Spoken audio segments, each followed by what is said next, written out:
There's nothing quite like it. Here in 2014, I hiked across northern Ethiopia solo with a donkey named Gopher. And Gopher's a funny name in English. In Tigrinya, it's a funny name as well. It actually means a man's afro, so the wild hair. So my donkey was named Wild Hair. And the highlands here are 12,000 feet. The lowlands are tributaries of the White Nile. The highlands are, by and large, Christian. The lowlands are Islamic. And I like to think that the Islamic people make better coffee. It's something with the spice, I think, inside is quite good. But there's really culture all around. As an expatriate, what you're doing is you're looking to immerse yourself into a different culture.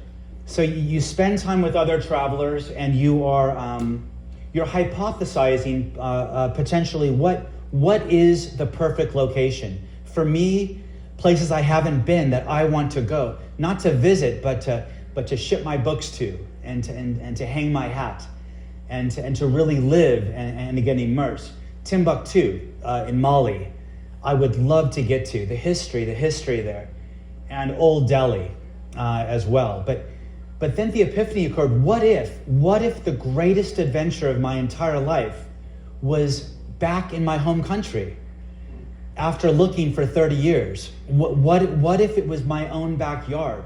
To go back almost like a child and explore my own backyard. The open canoe for me, I like to use the term hell and high water. You expose yourself. It's part of that detachment. It's part of pushing yourself out. And when you do that, you're open to absolutely everything that nature can hurl at you. Part of the journey as well is the connection for people. I wanted to try to explore not only how the rivers and waterways can connect from coast to coast, but also how we as a people can connect. I learned a valuable lesson back in South Africa when I was a teenager.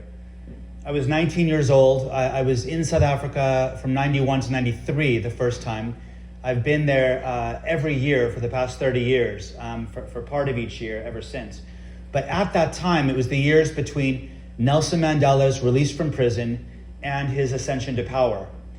And it was topsy-turvy. It was a state of emergency pretty much the entire time through. A number of political parties, each with active military wings, jockeying for power.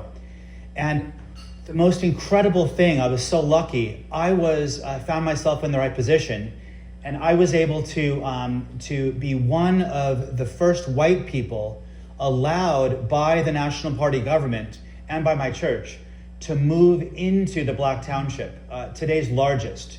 It's called Umdatsani, the old Ciskei, the Eastern Cape, not too far away from the port city of East London on the Indian Ocean. And what I learned was there were, at that time we volunteered in the hospital, Cecilia Makawane. We reckoned that there were 2 million people in that township, and I can promise you that there were 2 white people.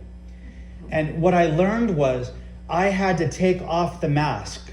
I had to take off my own mask, that how I had identified, coming from a somewhat privileged background in Los Angeles, to take that off and to be able to not look at other people as different, but as human beings. And in the township, you're on foot. There's 17 NU, so 17 native units.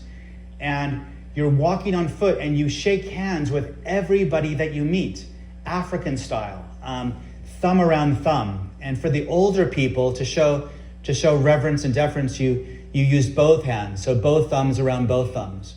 And it's that human touch, it's that human feel, the human acceptance of human to human. I wanted to sort of, with that mantra that I learned as a teenager, I wanted to come across this country during a time of great divisiveness and not try to point the finger and put people into this group and put myself into another group. I am biased, I'll tell you. Like George Orwell, when he went to join the losing side of the Spanish Civil War, we read about in Homage to Catalonia. What he said was, understand that I am biased, but understand that I am here. And I wanted to really be here, unadulterated and natural, and to be able to touch and feel my way right across the country. Lady Liberty. I wanted to earn that rarefied view, even though we don't earn anything in this life. I wanted to earn that. I wanted to understand it. I wanted to be able to see it and appreciate it when I got there proper. But also, it was bittersweet. This might sound crazy, but on the expedition, it was only 22 months, but it felt like my entire life. It felt like I had always been on the expedition, and I always would be on the expedition. And there, coming to the 22nd River, the Hudson, coming down, the penny had dropped, and I realized, no, it's going to come to a conclusion. I can tell you my soul was sad, but my body was looking forward, I think, to the end. One other thing that when we come together, be it a family, be it a community, be it a club, be it the nation, when we come together, we are that much stronger, and we can set our sights, and we can accomplish absolutely anything that we set our eyes to. At the very end there, I was celebrating. I was yelling, bloody hell. Bloody hell. And in this country, that's okay. In England, at least in church, in England, you can't say that.